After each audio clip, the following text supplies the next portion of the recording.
Hello, আজকে ছিল আমার জীবনের প্রথম ষষ্ঠী। আমি খুব জেনারেলি উপোস কখনো করি না, একমাত্র আমার বাড়ির যে কালী হয় সেই কালীর উপোসটা আমি করি। তাছাড়া আমার মানে বিবাহিত জীবন হওয়ার পরেও অনেকে অনেক একাদশী ষষ্ঠী এসব করে, তো সেগুলো কোনোদিনই কোনো কিছু করিনি আজ অবধি। একবার মনে হয় বিয়ের পরে বর সাবিত্রী বলে যেটা হয় সেটা করেছিলাম, যেহেতু আমার শ্বশুরবাড়ির রিচুয়ালসে ওটা আছে। তো তারপরে তো পুটি পেটে চলে এলো, তখন তো আর এইসব করার কোনো প্রশ্নই ওঠে না। তো পুটি হওয়ার পরে এটাকে মনে হয় গাছ ষষ্ঠী বলে, মানে জামাই ষষ্ঠীর দিনই গাছ ষষ্ঠী হয়। তো পুটির জন্য এটা প্রত্যেকটা মানে বাচ্চার মারা করে।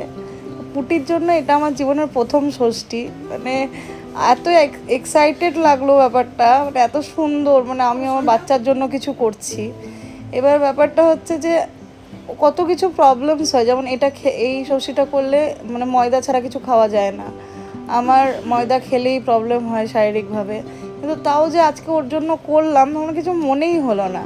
তো তোমরা সবাই দেখো আমার প্রথম ষষ্ঠীটা কেমন গেল। যদিও খুব মন খারাপ নিয়ে এই ষষ্ঠীটা মানে হলো, সারা জীবন মনে থাকবে যা যা ঘটনা লাস্ট 2-3 দিনে ঘটেছে তাতে। কিন্তু আজকে আমি খুব খুশি যে আমি আমার মেয়ের জন্য ষষ্ঠী করলাম। আর এই যে আমার মা এখন পুটিকে নিয়ে চললো আমার ঠিক পেছনের বাড়িতে, কাকিমা ও বাড়িতেই ষষ্ঠী পুজো করে, তো সেখানেই আমি পুজো দিচ্ছিলাম। আর এর একটু আমি ওই জামাটা বড় বানিয়েছিলাম যাতে একটু বড় অব্দি পড়তে পারে, তাই একটু ঘাড়ে ঢিলা হচ্ছে। তবে এই জামাটা বানিয়েছে হচ্ছে সোহিনী চক্রবর্তী। আমি ট্যাগ করে দেবো, এটা নিজের হাতে বানানো ওর জামা। ভেরি সরি, আমি আসলে সোহিনী চক্রবর্তীর নাম বলেছিলাম ভুল করে, কিন্তু ওর নাম হচ্ছে নন্দিনী চক্রবর্তী। আমি স্ক্রিনে ওর নাম্বারটা দিয়ে দিলাম। দিদুনের সাথে চললো পাশের বাড়ি যেখানে ষষ্ঠী হচ্ছে সেখানে। দাও দিদুনকে দিয়ে দাও।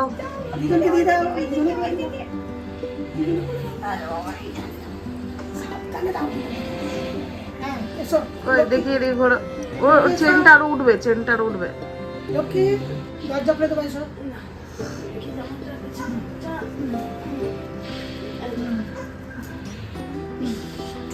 মা দেখিয়ে দিই ঘোরাও, এদিকে ঘোরো আমার দিকে। চললা আসছি আমরা, ছুটি করতে যাচ্ছি, ষষ্ঠী ষষ্ঠী করতে যাচ্ছ, ঠিক আছে যাও। এসো, তুমি জামা পরে চলে এসো, ডাক্তার কোনা। হ্যাঁ যাও। এটা আমার ষষ্ঠীর নতুন জামা, এটা আমার বর আমার জন্য নিয়ে এসছে। তো যদিও ভেবেছিলাম সাজুগুজু করব, কিন্তু মন মেজাজ একদমই ভালো ছিল না, তাই সাজুগুজু করার কোনো প্রশ্নই ওঠে না, খালি জামাটা পরেই নর্মালি চলে গেছিলাম।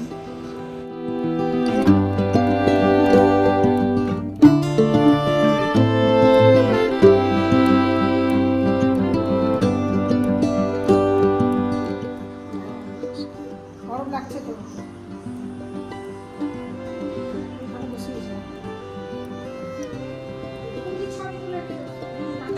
হ্যাঁ, শ্বশুর এনেছে, আমি বলেছিলাম যে একটা কাজু কথা এনে লম্বা লম্বা লম্বা করতে হয়।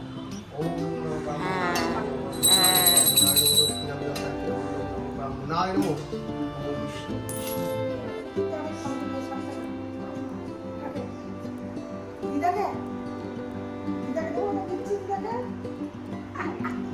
দিদা দিতে পারবে? আর মানুষ করেছে তো, আমিও তো মানুষ করেছি, দিতে পারছি না তো।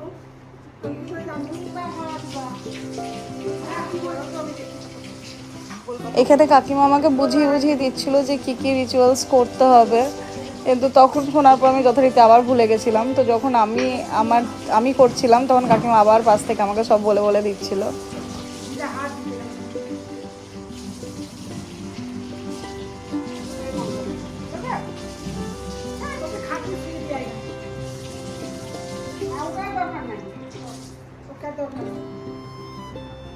ছেলেকে নিয়ে দিতে হবে নাকি সাতজনকে? না না তাহলে আবার লোকে বলে ঘরে নিয়ে আসবে নাকি? হ্যাঁ।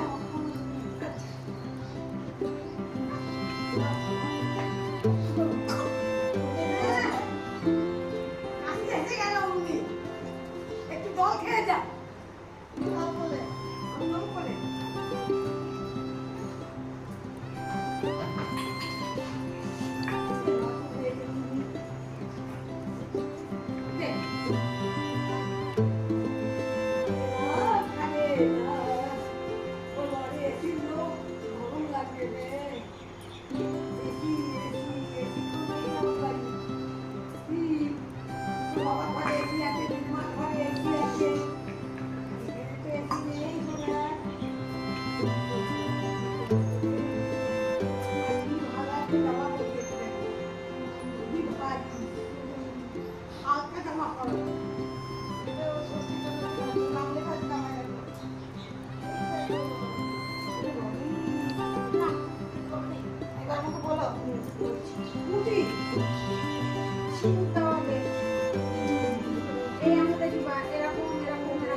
সিজার।